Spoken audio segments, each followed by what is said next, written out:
Are you guys wondering, did Cass just do this whole video without realising that she hadn't actually pressed record? Yes, that's exactly what just happened. So I'm going to do this again. And if I'm racing through it, it's because I just spent 45 minutes talking to myself, basically. So, London. Not to be like super stereotypical about the UK, but it has been cold, it's been windy, it's been rainy, and it's been grey. It's still grey today. My room is super grey. Hopefully it doesn't look crazy grey in the video, but anyway, so there's been a bit of a through line this week, which I'm sure you'll notice once I get going. But let's start with Boum Savon.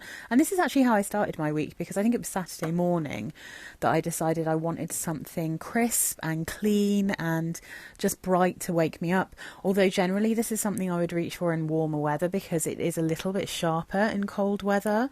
And I think it's like the best at its best when it's warmer. But it is lovely. One of my favourite cheapies, I have two from the Boum collection that have stayed with me, that I intend to keep forever. One is Boum Savon. These are Jeanne Arthes, in case I didn't mention. And the other one is the green tea cherry blossom, which used to be my signature scent. So, this is floral notes on almond in the top. It's water lily and lily of the valley in the mid, and then musk and jasmine in the base.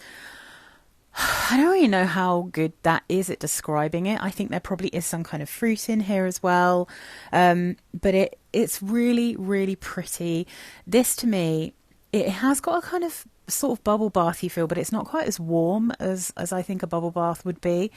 But it's more like the actual bubbles, but without smelling like aldehydes, without smelling obviously like a kind of vintage aldehydic scent.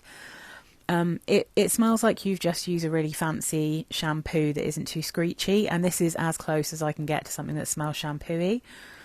This is kind of my perfect alternative to something like Ocean de Joya, which is a perfume that smells very terrible to my nose.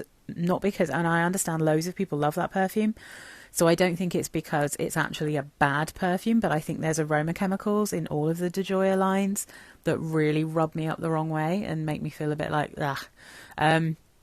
So Ocean de Joya is like floral, soapy, shampooey, and there's like a really, I mean, I think it smells like pickled peach, but pickled pear even. But there's a pear note in there, so I know loads of people love that.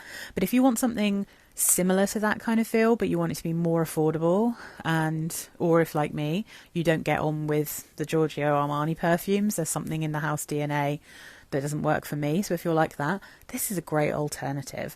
It's beautiful, it's fresh, it does really make me feel like I've just washed my hair on days when I haven't washed my hair, and it matches my bedroom, which I love. This guy, I was just in the mood. I just didn't really know what to wear, and I thought I'm going to wear one of my favourites. So I pulled out my Valentino Donna Acqua. Absolutely gorgeous perfume with a dent in it that I actually put in it myself. That's how much I love it, and it's also not the longest lasting. This is just a absolutely scrumptious pear and almond perfume. The Fragrantica notes say almond and pear in the top, frangipani jasmine in the mid, and then sandalwood and hawthorn in the base. The carded sample I had of Donna Acqua says green almond, frosted pear, frangipani rose accord, and roasted or sun-dried tonka bean, one of the two. So, I don't know, maybe it's all of those notes mentioned, maybe it's the stuff on the carded sample and the stuff that's on Fragrantica, but nowhere seems to have a full set of notes. But I think in the main, it is a sugary almond and pear perfume with a sweetness that is very much a kind of sugary, like, so, I mean, if it's crystallized pear, then it's sugared pear, and then tonka, rather than being like a vanillic sweetness. So although I always kind of feel like a good alternative to this is Burberry Brit, specifically the EDP, because I think the EDT, it has lemongrass in it, which gives it a kind of herbaceous smell that you really don't get here. But that's like almond, vanilla and pear with a bit of lime.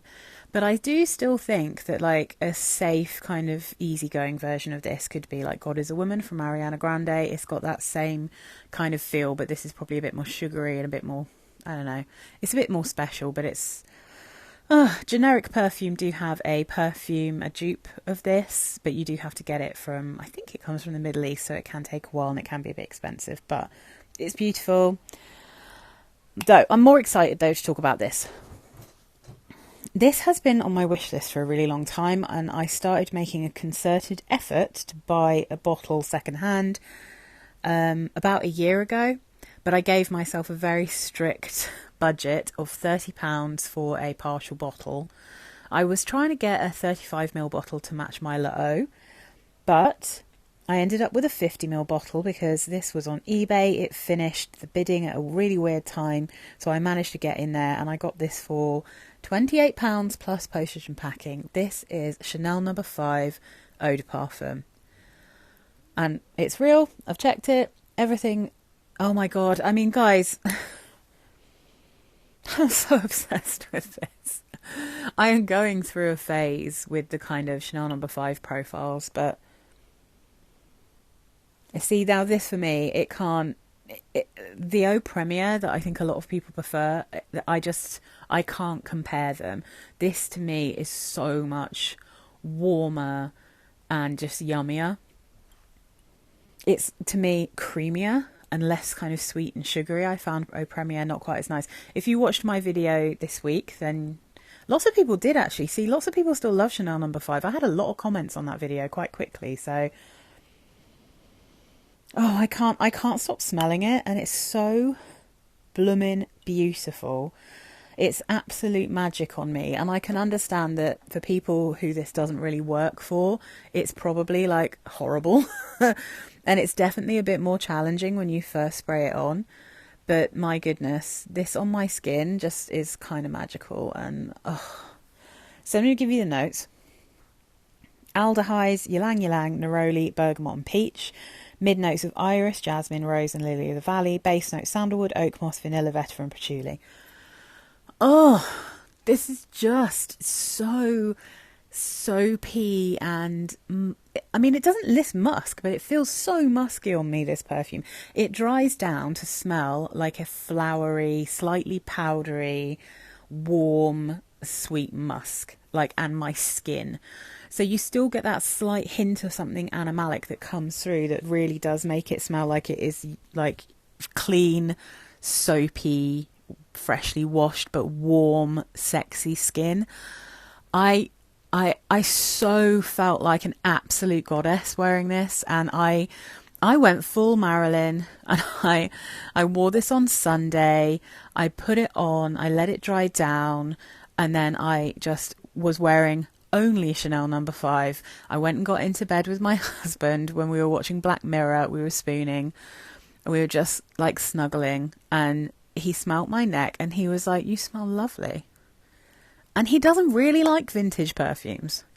Like, he doesn't really like classic vintages. But like I said, on me, this just smells like I've just cleaned my body with like a really fancy bar soap, like a white bar soap that's maybe got some flowers in there, like some, I don't know.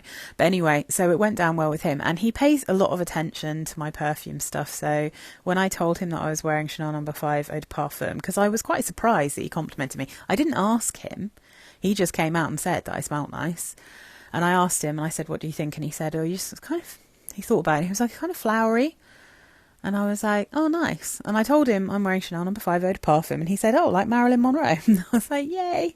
So, oh, I can't tell you guys.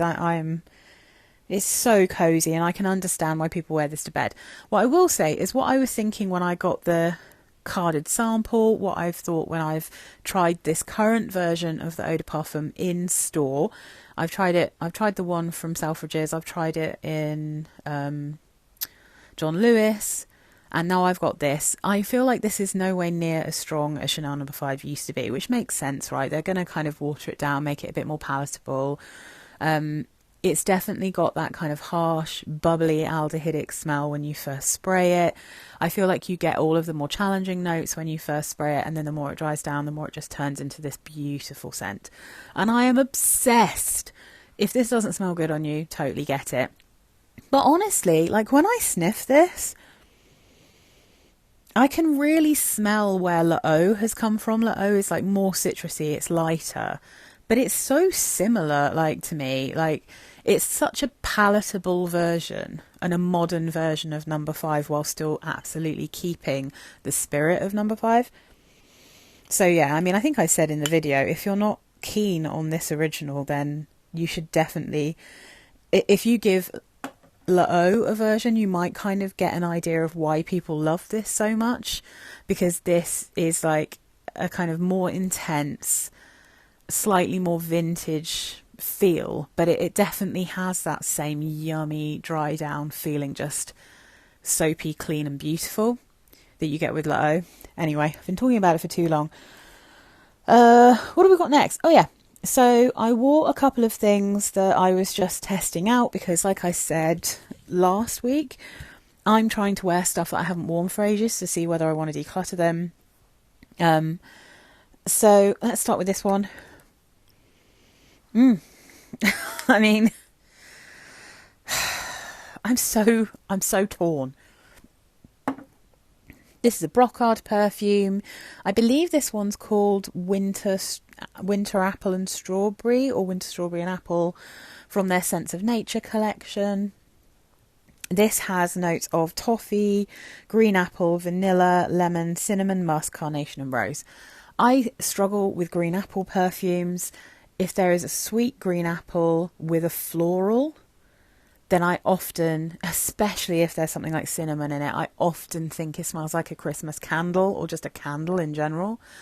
I don't know what it is about that green apple scent, because I do quite like a red apple in perfumes, but a green apple I struggle with. But the toffee note in this is delicious. It's a really beautiful perfume. And it starts off smelling very appley, but very, very sweet, quite vanillic. And then midway through, I start really getting the carnation and the rose coming through with that cinnamon. And then it smells like a candle. But then the more it dries down, the more you get the toffee. And then it's lovely again. So I think for now this is staying, because I didn't dislike wearing it. And I don't really have many toffee perfumes, and this actually genuinely has a note that you can identify as being toffee and not caramel. And I do think those are they're quite different flavours, and they're quite different kind of scents and textures in a way. So this is staying for now. And weirdly, what I'll say about this is that this time round, I kind of got a similarity with Tocca's Giulietta. When I first got it, I was really surprised by, firstly, how sweet it was, and secondly, how spicy it smells to me, because I think it's supposed to be like tulip. Is it tulip and orchid or something? I think it's like tulip, orchid, green apple, maybe lily, things like that. I find it quite musky, and it's very floral, but it's surprisingly sweet, and I definitely got a sense that there was something spicy in it, and I think it smells a bit like cinnamon. So I was really taken aback by how that smells. But it kind of smells a bit like this. This sort of smells like a gourmand version of Giulietta, which is really interesting, because I struggle with them both because of that green apple floral candle smell. But the last time I tried to wear Giulietta, I was just like, I just feel like this is a perfume I would wear to a wedding.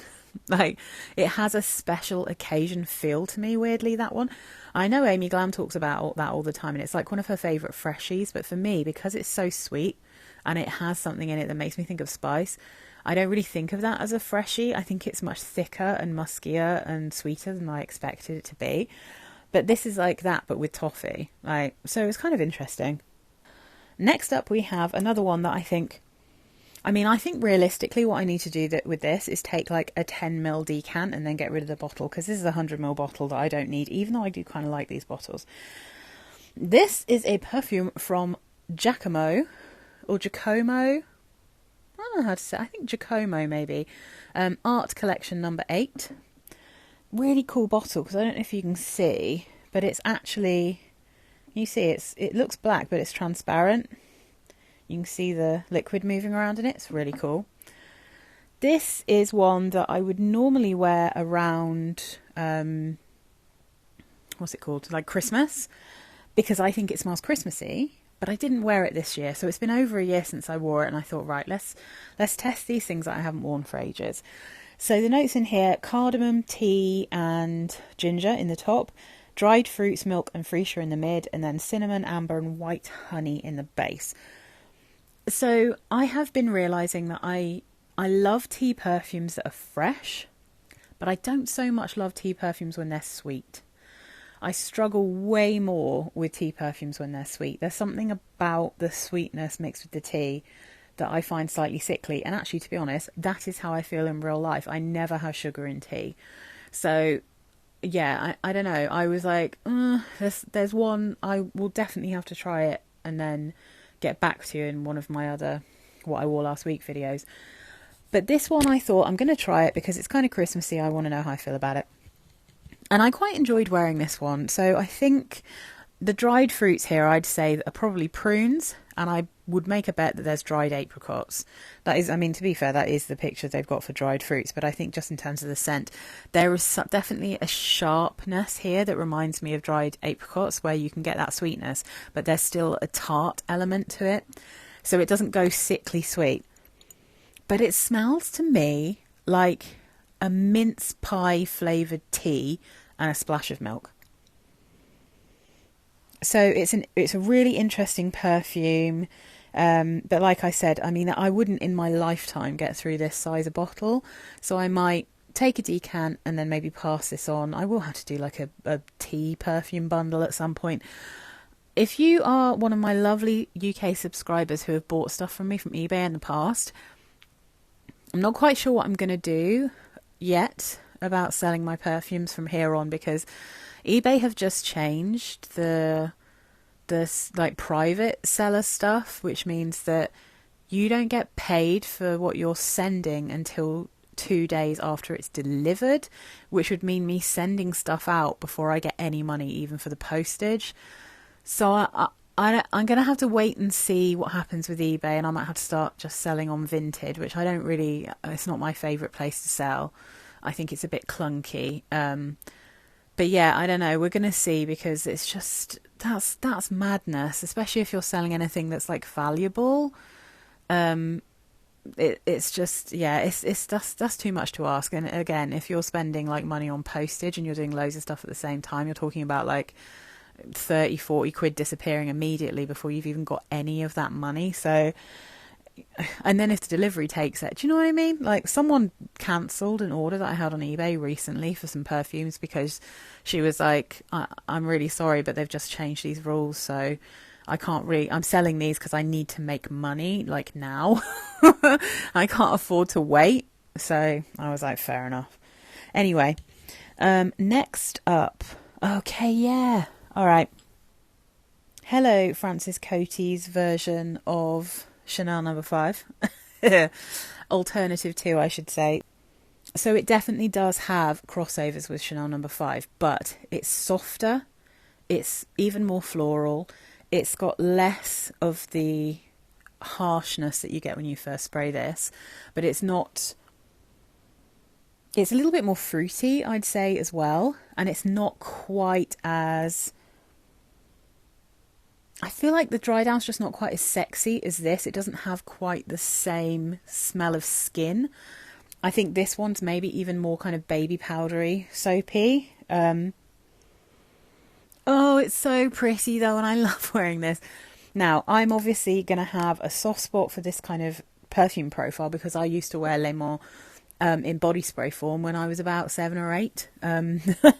So I'm not like a lot of people. I didn't grow up with women around me smelling like Chanel No.5. I don't know anyone who smelled like that or had that perfume. But I used to wear a soft version of it.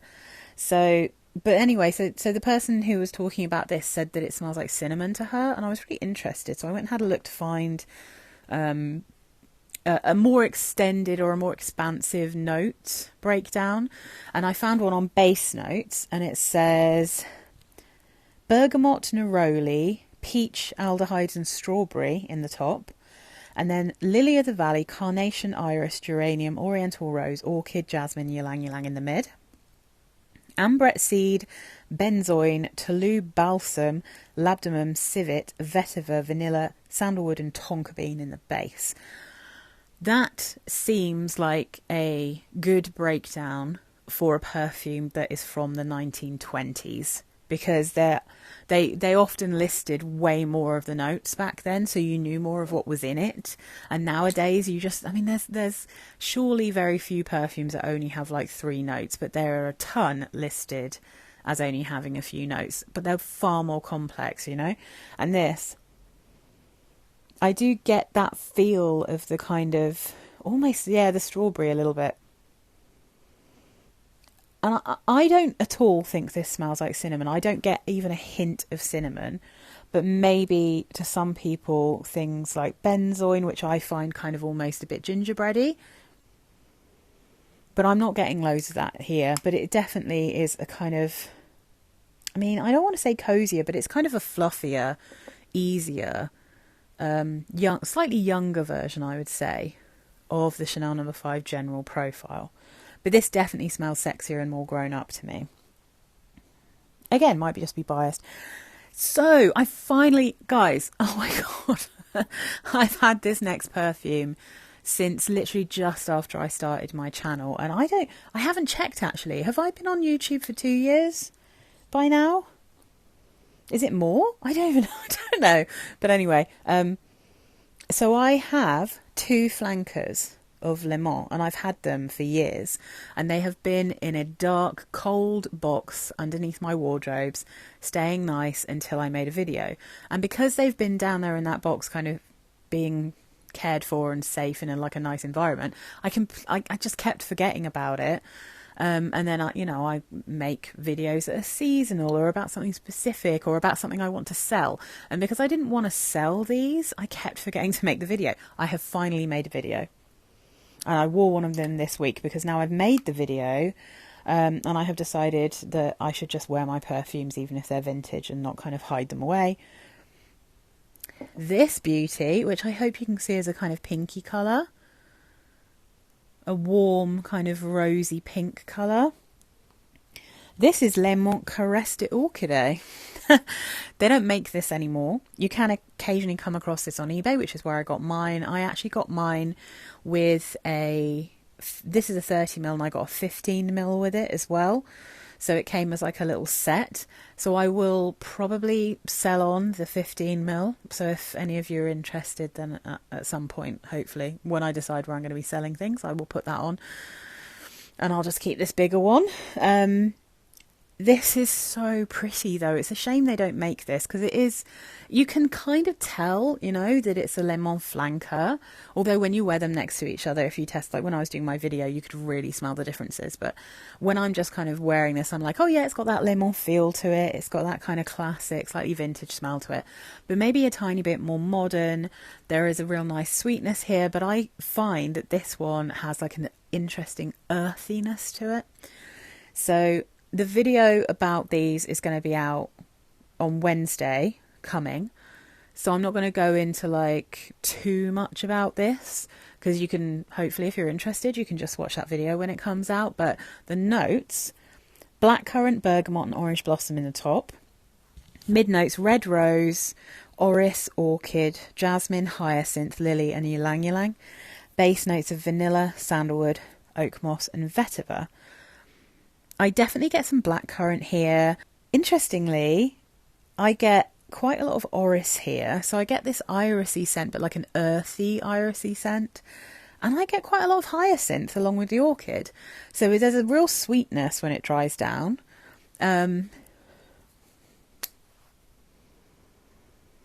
It still has that kind of fresh makeup-y feel. And I would say the bergamot's quite high in here. There is a real, like an acidic sharpness, and you don't get the sweetness until it dries down.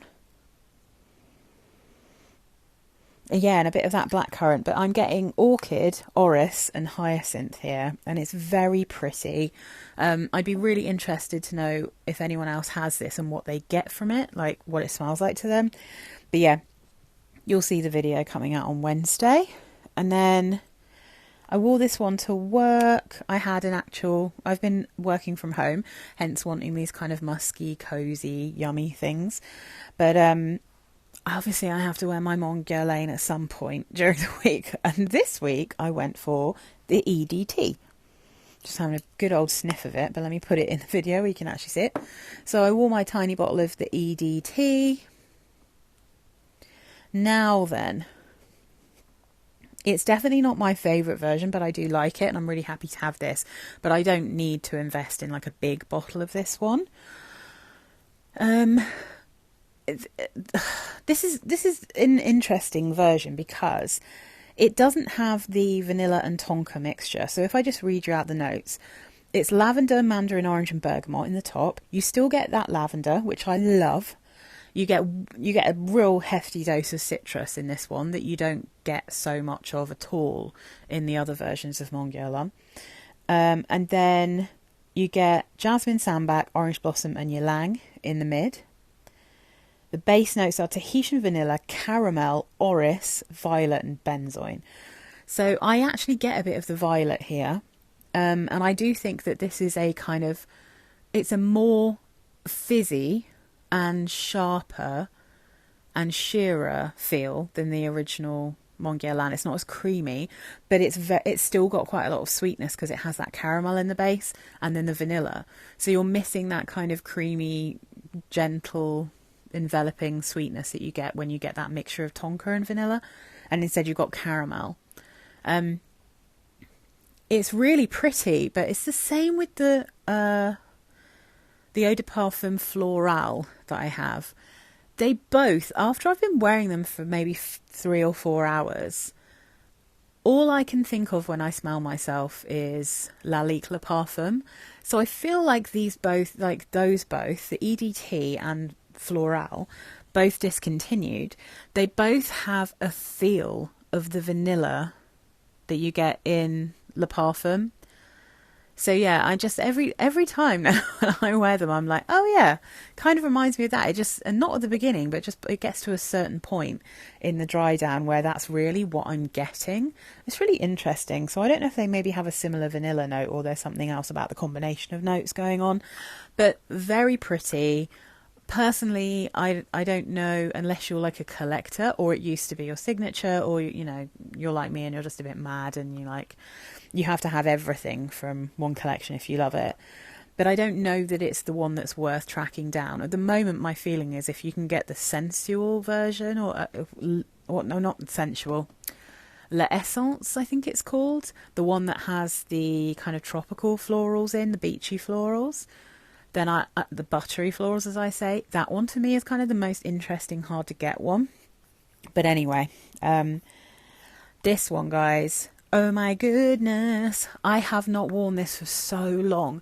And it's because it's not in my display. It's not like this is one that lives in a drawer because it's got a very annoying bottle.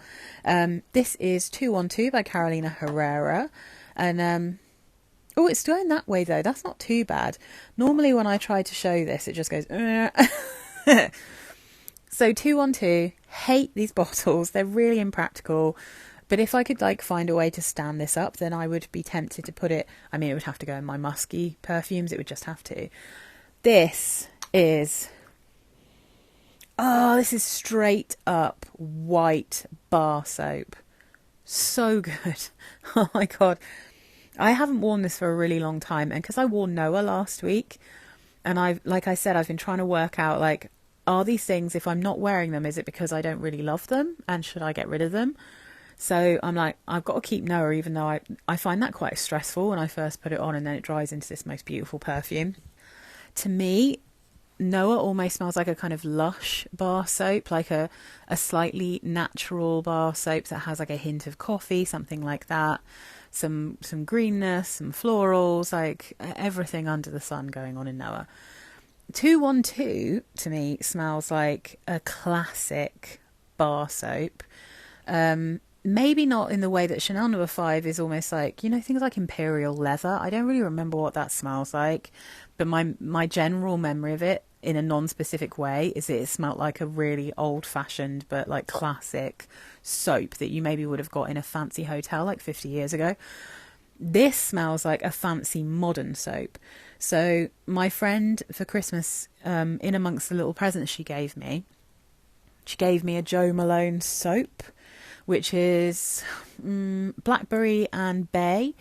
Now, that actual scent leans a little bit masculine to me, but the scent of the actual soap underneath the perfume that's in that kind of really expensive white bar soap is what I get from this. This is a musk bomb. It is so... It's impressively strong and long lasting. It absolutely smells like the late 90s and early 2000s. I put it in the same category as Noah and Oxygen in that respect, in that there is a dense musk here, and a lot of flowers, but nothing that jumps out too strongly, except to say, I think that the camellia that's in this, which I believe is an imaginary note, I had the Monothem Camellia perfume. I got rid of that one because it kind of went a bit sweet on me and I found it a bit sickly. But I do think that this maybe has that same kind of general floral smell, which is a sort of... You wouldn't sniff it and go, oh, that smells like rose, that smells like ylang ylang, that smells like jasmine or whatever. But you'd be like, oh yeah, it's some kind of yummy floral smell. Oh, let me give you the notes. So it's orange blossom, cactus flower, bergamot, mandarin orange in the top. Mid notes: lily, freesia, gardenia, jasmine, lily of the valley, white camellia, rose and peony. Base notes: musk and sandalwood. Oh, it's good though. I loved wearing this. I put this on at 8 o'clock in the morning. I could still smell it when I went to bed. Like on my skin, on my neck. I think you would smell someone coming if they were wearing this. I think if you're sensitive to perfumes, you wouldn't want to wear too much of it. It's so beautiful. If you want something more affordable, because I don't even know if they make this anymore, but it was a little bit more expensive than some of my other, like it's way more expensive than Noah. If you can't find this for a good price, but you can find Alfred Sung Pure in the cool round bottle, I think that Pure smells very similar. In fact, it smells to me like an inspired by 212. I think it came out the year after, and I very much think that it's probably inspired by this perfume. But it has like a pineapple note in it, I think, in the top, so it's got a little bit more of a fruitiness than this does. But essentially, when it dries down, and the reason I decluttered it is because it is so similar to 212. But yeah, I think I saw that on Latino not long ago, and it was maybe like £15-20 for a 100ml bottle. And that's part of me that regrets getting rid of it, because I do think it's a cool perfume in a nice bottle. But I kept this one just because, you know, I didn't feel like I needed a huge bottle of it, and they're very similar. I do still have a decant somewhere of Pure. But yeah, so I really loved wearing that. I've very much been in a kind of musky, clean girl mood. And I think this is more like the modern musky clean girl. This is like crisp and fresh and slightly shampooey. This is more like something that maybe like Replica or Byredo would make. And then obviously these are that vintage clean, but still slightly, you know, like washed with soap, but maybe just still a hint of something a bit filthy in there in a way that I find very sexy. And then this is a clean girl from the 90s or early 2000s. So it's basically me. It's someone like, do feel like, oh, the other one, Cerruti 1881. That's a very flowery, kind of dense, musky perfume. They all have this very similar sandalwood, musk, sweet base, right? So this, I think, maybe to some people might smell a bit mature, because this is what people like in their teen years and 20s used to smell like back when I was a teenager. And now, wearing this as a 43-year-old woman, I feel like it really works for me. This smells like a crisp white shirt and some smart trousers with, you know, a nice coiffed hairdo, rather than like a white t-shirt with jeans and a bun, you know, like that's... And this this is lingerie to me. This is... I'm just going to sniff it one more time before I finish. Oh my God, guys. Oh, it's so pretty. This is some imperial leather style, you know. This is some hardcore French milled soap. All right. That's everything for this week. Like I said, if you're interested in this and the orchid flanker and the rose flanker, I have a video coming up on Wednesday Let me know if you have any of these. I feel sure that on Instagram I was chatting with Portia, and I think that, yeah, I think we were talking about the flankers. So Portia, let me know if you do have these and what they smell like to you, and if you agree with me about how I feel, especially on the Wednesday video, actually. But if anyone else has this one, let me know. And let me know about any of these others as well. Let me know if you've got 212, because I do actually think it's an amazing perfume. I hope they haven't discontinued it. It would be a real shame. But, you know, they do like to discontinue really good things, so I wouldn't be surprised. Alright guys, that's me done, and I can see a little bit of blue sky and a bit of sunshine, so I am going to put my iPad down, take my microphone off, and I'm going to get on with my weekend. Thank you so much for watching. Bye!